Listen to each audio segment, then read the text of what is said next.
Of all the decisions Leon Panetta has made over the course of 50 years in public office, none weighed more heavily than sending young men and women into harm's way.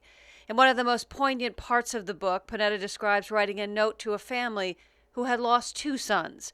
Panetta writes, "And I realized with a sharp pain in my heart that Jeremy and Ben had both been in harm's way because of orders I had given, issued in the interest of protecting their country, our country." When I would write letters to those who had lost loved ones, it's hard to find the words to try to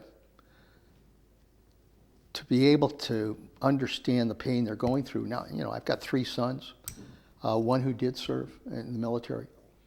So I know the pain. If we had lost one of our sons in battle, that pain is enormous.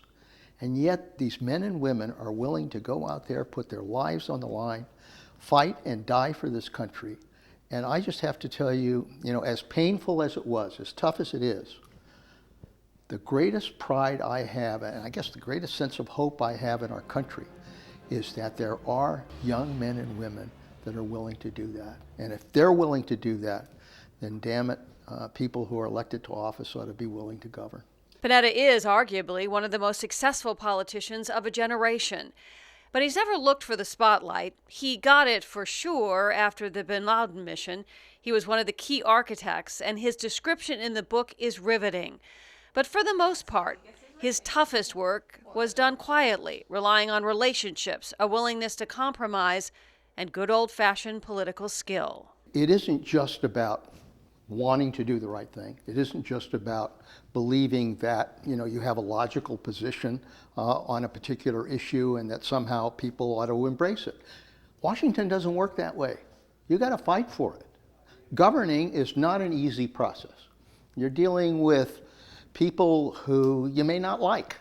It's the nature of democracy. Some are smart, some are dumb, some are honest, some are dishonest. They represent a cross-section of the country. But you have to engage, and you got to work with them. You have to develop a sense of trust, of give and take, and you eventually get it done. But you have to stick with it. Politics have always been personal for Leon Panetta, from his start as a legislative aide to the highest levels of government, as an elected member of Congress, to Bill Clinton's budget director and chief of staff, to Barack Obama's director of the CIA and defense secretary. He says the two presidents couldn't be more different. Bill Clinton was just, full of energy, 40 feet off the ground. I can remember getting calls in the middle of the night from him because I think it was 2:30 in the morning, soon after I became chief of staff, and he called and he said, "Leon, are you watching C-SPAN?" I said, "No, Mr. President, I'm not watching C-SPAN." He says, "Well, Fritz Hollings is saying some stupid things." He was a senator from South Carolina. And I said, "Mr. President, you're the only person in the country probably watching Fritz Hollings on C-SPAN." So dealing with somebody like that was not always easy, but it was in its own way very exciting.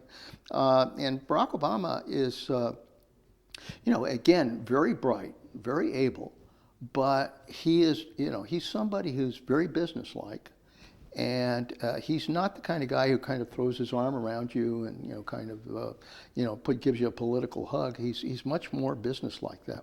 Panetta's book is not without controversy. He reveals serious disagreements with President Obama over Iraq and Syria, and he's been criticized by current members of the administration who say he should have waited to write the book. I don't think you can put a hold on history and kind of say, oh, well, we shouldn't talk about certain things at certain times.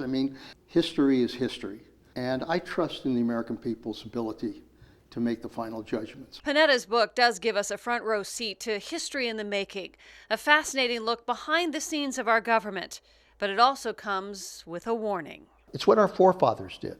It's what, those who developed the Constitution of the United States did. They had their differences. They didn't agree always on what this country should look like, but they were willing to give and take in order to find consensus. And that's what represented our Constitution.